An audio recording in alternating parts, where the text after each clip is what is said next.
Dicas Premium tem o apoio do Ciesp e da CIA Araraquara. Olá, sejam bem-vindos ao programa Dicas Premium. Hoje falaremos sobre um tema que vem sendo muito comentado, apesar de ser novo, que é o capital humano. Para falar sobre esse assunto, o meu convidado é o Luiz Carlos Fernandes Navarro, ele que é diretor da oficina Persona e pós-graduando na Unesp no curso de mestrado da Faculdade de Ciências Farmacêuticas. Navarro, seja bem-vindo ao nosso programa. Agradeço, Daniel, pelo convite para a gente vir aqui participar do seu programa e trazer algumas dicas para o mundo corporativo da região. Legal, esse é o nosso objetivo, né? Bom, eu acho que antes de a gente falar de capital humano, eu gostaria que você fizesse uma introdução e falasse sobre o ambiente corporativo do século XXI. O ambiente corporativo, Daniel, é uma coisa assim, bastante óbvia, nós falarmos que ele está globalizando, ele está globalizado, né? Mas nós podemos tirar algumas indicações, alguns ensinamentos, principalmente quando é que começou a globalização, o processo de globalização, né? E uma coisa interessante é que todo mundo, quando você fala, quando é que começou a globalização? Todo mundo se remete logo ao final da década de 80 e início da década de 90. Na verdade, o processo de globalização ele é muito mais anterior a isso. Ele começou logo quando Colombo, em 1498, chegou nas Américas. Aí iniciou o processo de globalização no planeta. E aí o pessoal vai falar, mas e qual a diferença? Né? Isso aí todo mundo, alguns historiadores podem falar, mas isso daí é muito novo. Quer dizer, não é novo, é uma coisa assim que a gente, de senso comum, né? Mas, na verdade, o interessante é que quando Colombo chegou lá nas Américas, nós tínhamos 500 milhões de habitantes no planeta. Isso foi por volta de 1490. O primeiro bilhão surgiu em 1825. Nossa. O segundo bilhão foi em 1925. Ou seja, o que levou 250 anos, quase 300 anos, para você completar 500 milhões, depois você reduziu em 100 anos para você aumentar em mais 1 bilhão. O terceiro bilhão foi entre 1945 e 1965, que a gente chama do Baby Boomer. Depois disso, a cada quase 10, 15 anos, você tem um acréscimo de 1 bilhão no planeta. Quer dizer, a velocidade está muito rápida, né? Muito grande. Exatamente. A velocidade é um crescimento exponencial. Isso trouxe algumas mudanças comportamentais, algumas mudanças de interatividade dentro do planeta, que trouxe algumas exigências para o mundo corporativo.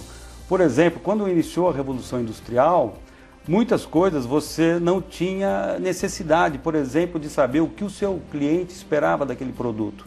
Era uma necessidade de satisfazer aquele crescimento, aquele de excesso de consumo das pessoas e como você fornecer o produto para aquilo que as pessoas tinham que usar no dia a dia, mas sem muito preocupar o que as pessoas queriam. Certo. Quando hoje nós estamos por volta dos 7 bilhões de habitantes, tudo isso trouxe algum tipo de alteração. Uma outra coisa interessante do ambiente corporativo é que as fronteiras desapareceram. Hoje não existem mais fronteiras. Então você tem centro de atendimentos, o call center, que atende pessoas dos Estados Unidos, mas que a pessoa está conversando, está na China, está na Índia, né? Está no Vietnã. E isso fez com que o mundo também aumentasse de tamanho. Hoje nós não temos mais América do Norte, América do Sul, Europa, Ásia, África. Hoje nós temos o planeta Terra, onde todos nós estamos vivendo. As fronteiras são políticas, né? As fronteiras hoje são políticas e de poder econômico. O poder econômico, houve uma mudança, um equilíbrio geográfico que, além da política, você, como exemplo disso, foi a primeira Copa do Mundo a acontecer no continente africano. Sim. Uma outra coisa interessante é que, por conta desse processo de globalizado o planeta, a constatação que a globalização ela já está efetivada, nós, até 2016, o Brasil é a bola da vez. É verdade. Nós vamos ter em 2014 a Copa e em 2016 nós vamos ter as Olimpíadas. Vai ter que crescer de uma forma ou de outra, vai ter que gerar oportunidades, empregos, né? É por isso que eu falo muito do aspecto do ambiente corporativo. O ambiente, não só corporativo, mas o ambiente social. Mas o ambiente corporativo ele está exigindo movimentações e buscas que há 3, 4 anos, 5 anos nós não falávamos disso.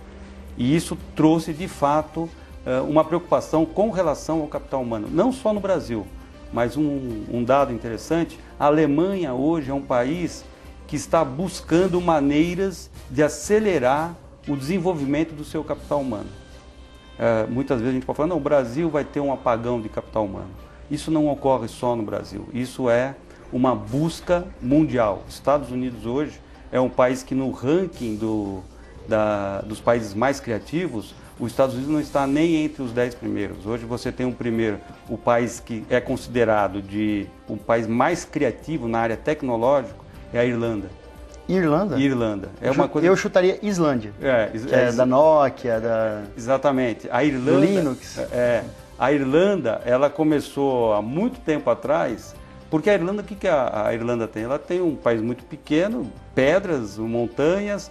Então, 25, 30 anos atrás, eles começaram a investir no capital tecnológico e intelectual nas universidades, para que os alunos percebessem que o país teria que ter um direcionamento voltado para alguma coisa que não precisasse de espaço. Uhum. Então, hoje você tem empresas de tecnologia investindo na Irlanda já há algum tempo para cá, e ali é onde você tem a maior criatividade, ou processo de novas ideias. Tem todo o ambiente propício a desenvolver novas... E estrategicamente, o interessante é que, como a Coreia do Sul, tudo isso foi muito bem pensado.